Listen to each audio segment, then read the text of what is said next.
सत्तर बारिश के मोर सहेजला गहना, माटी में मिलवलस मोर मरद माटी लगाना, माटी में मिलवलस मोर मरद माटी लगाना। नैहर के निशानी हमार दोनों हाथ के कंगना, अरे कोयला के भावे बेचलस मुहा झाऊ सवाना, माटी में मिलवलस मोर मरद माटी लगा।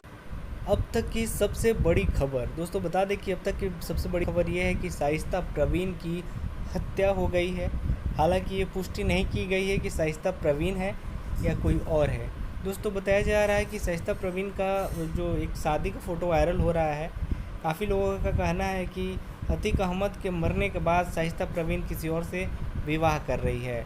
दोस्तों ये बात कितनी सच है ये तो आगे चल के पता चलेगा। दोस्तों अगर आप चाहते हैं कि इसी तरह के न्यूज़ आप लोगों को मिलता रहे, अच्छे खबर से वाकिफ़ होना पड़े, तो इस चैनल को सब्सक्राइब कीजिए सबसे पहले। दोस्तों बता दें कि नेहा सिंह राठौर ने भी इस चीज़ को पुष्टि नहीं की है, बोल रही है कि ये फेक भी हो सकता है। दोस्तों तो चलिए हम लोग सुनते हैं नेहा सिंह राठौर के ये गीत, जो कि हमेशा गरीब मजदूर और युवाओं के लिए होता है।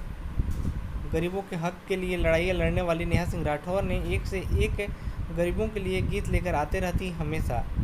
तो अगर आप चाहते हैं नेहा सिंह राठौर को सपोर्ट करना तो इस चैनल को सब्सक्राइब कीजिए, लाइक कीजिए और ढेर सारा प्यार करने के बाद चैनल को सब्सक्राइब करना ना भूलिएगा। दोस्तों तो चलिए बारिश के मोर सहेजला गहना, माटी में मिलवलस मोर मरद माटी लगाना, माटी में मिलवलस मोर मरद माटी लगाना। नैहर के निशानी हमार दोनों हाथ के कंगना, अरे कोयला के भावे बेचलस मुहा झाऊ सवाना, माटी में मिलवलस मोर मरद माटी लगाना।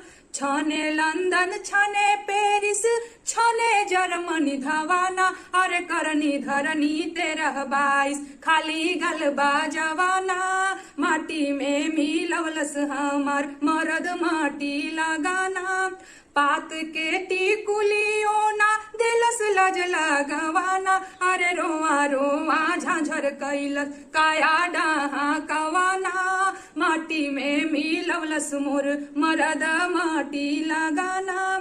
फैशन में चूर चोटी दाढ़िया बढ़वाना, अरे सलीमा के हीरो जैसन फोटो खींचवाना, माटी में मिलवलस मोर मरद माटी लगाना। पीह घोट के रखले बानी जहिया होई समाना, अरे चैला चलैबो बेलना पवाना, माटी में मिलवलस मोर मरद माटी लगाना।